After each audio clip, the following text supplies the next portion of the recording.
চেহারা সুরত থাকবে না গো নবীজি।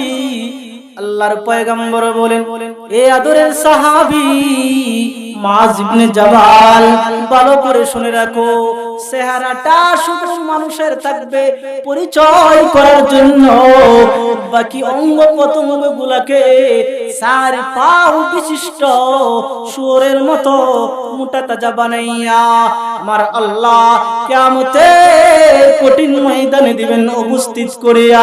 জোরে বলেন নাউজুবিল্লাহ।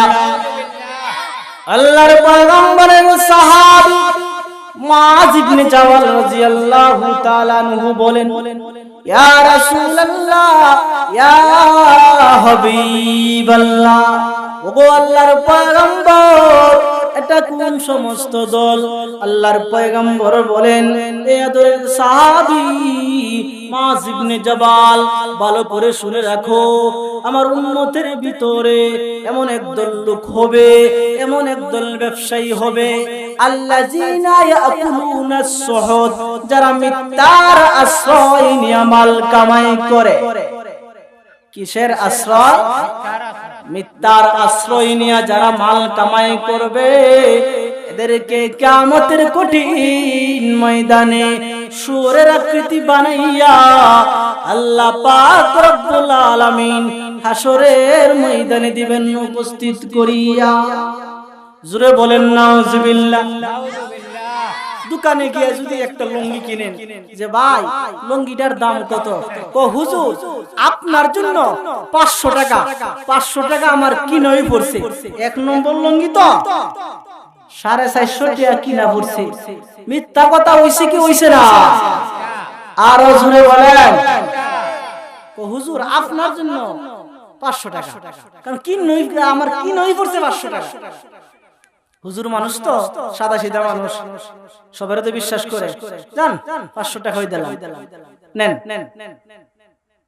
মিথ্যা হইছে কি হইছে না? মিথ্যা হইছে।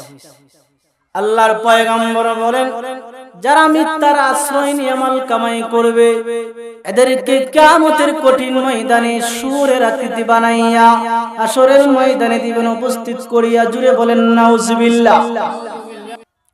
পৃথিবীর মানুষদেরকে হুঁশিয়ার করে জানাইতেছে, ওয়ালা তাকুলু আমওয়ালাকুম বাইনাকুম বিল বাতিল ওয়া তুদলু বিহা ইলাল হুকাম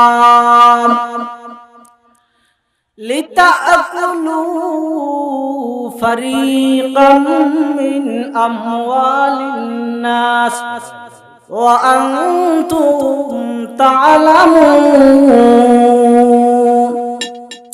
আল্লাহ পাক রব্বুল আলামিন বলেন, এ পৃথিবীর মানুষেরা, ভালো করে শুনে রাখো, সাবধান সাবধান, মিথ্যার আশ্রয় নিয়ে মাল কামাই করিও না।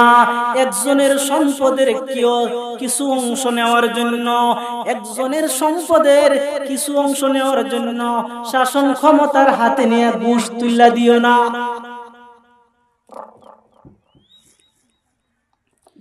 একজনের সম্পদের কিছু অংশ আনার জন্য শাসন ক্ষমতার হাতে নিয়ে ঘুষ তুলে দিও না। যার সম্পদ জোর করে আনছো, তার সম্পদ তার কাছে দিয়া দাও।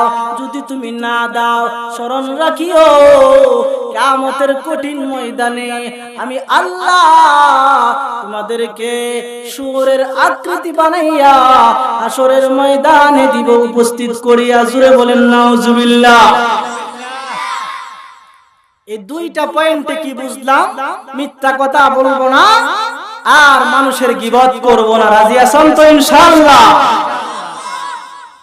এক riwayate আছে, যারা ডুলডুগি বাজা, বিয়া শাদীর ভিতরে গান বাদ্য বাজা, এক riwayate আছে শুয়োর, এক riwayate আছে বানর।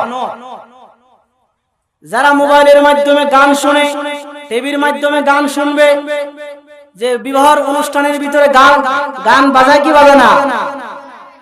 যারা গান শুনে, গান বাজা, এদেরকে এক রাওয়ায়াতে আছে বানর, আর এক রাওয়ায়াতে আছে শুয়োর বানায়া আল্লাহ হাসরের ময়দানে উপস্থিত করবে। আজকে থেকে আমরা নিয়ত করি, এতদিন যা গান শুনছি আজকে থেকে আর কোনোদিন গান শুনবো না। রাজি আছেন তো ইনশাআল্লাহ? গানের প্যান্ডেলে কোনোদিন যাব না। রাজি আছেন তো ইনশাআল্লাহ? বিবাহের অনুষ্ঠানের ভিতরে কোনোদিন গান বাদ্য আনবো না। রাজি আছেন তো ইনশাআল্লাহ? আল্লাহ আমাদেরকে মানার তৌফিক দান করুক, সবাই বলেন আমিন। এবার আসুন ভাই 3 নম্বর দল।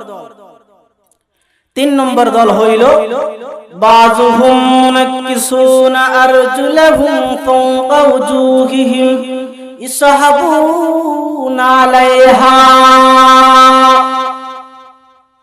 আল্লাহর পয়গম্বর বলেন 3 নম্বর দল হইল পা হবে উপরের দিকে, মাথা হবে নিচের দিকে। জোরে বলেন নাউজুবিল্লাহ। নাউজুবিল্লাহ। পা হবে উপরের দিকে, মাথা হবে নিচের দিকে। মুআয ইবনে জাবাল রাদিয়াল্লাহু তাআলা প্রশ্ন করলেন, ইয়া রাসূলুল্লাহ, ইয়া হাবিবাল্লাহ, ওগো আল্লাহর পয়গম্বর, পা যদি উপরের দিকে হয় গো, মাথাটা যদি নিচের দিকে হয় গো, ওই মানুষটা হাসরের ময়দানে কিভাবে হাঁটিয়া যাবে? আল্লাহর পয়গম্বর বলেন, এ আদরের সাহাবী মুআয ইবনে জাবাল, তুমি শুনে রাখো, জাহান্নামের রডকে গরম করাইয়া সিনজিল বানাইয়া আল্লাহ পাক রব্বুল আলামিন গজবের ফেরেশতার মাধ্যমে জিনজিলটাকে পেঁচাইয়া টানিয়া টানিয়া হাসরের ময়দানে দিবেন, উপস্থিত করিয়া। জুড়ে বলেন নাউজুবিল্লাহ। মুআয ইবনে জাবাল রাদিয়াল্লাহু তাআলা বলেন, ইয়া রাসূলুল্লাহ, ইয়া হাবিবাল্লাহ, ওগো আল্লাহর পয়গম্বর, এটা কোন সমস্ত দল? আল্লাহর পয়গম্বর বলেন, আদরের সাহাবী মুআয ইবনে জাবাল,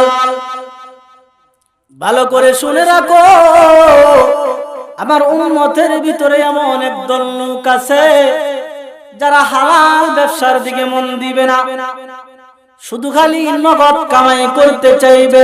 আকিলাতুর রিবা, আকিলাতুর রিবা, নগদ কামাই করতে চাইবে, সুদ খাইতে চাইবে। বর্তমান সমাজে সুদ আছে নাকি নাই? আরো জোরে বলেন। আল্লাহর পয়গম্বর বলেন, হে মায়ের উম্মত, ভালো করে শুনে রাখো, সাবধান, সুদ খাইও না। যদি সুদের খাতার ভিতরে তোমার নামটা লেখা, স্মরণ রাখিও কিয়ামত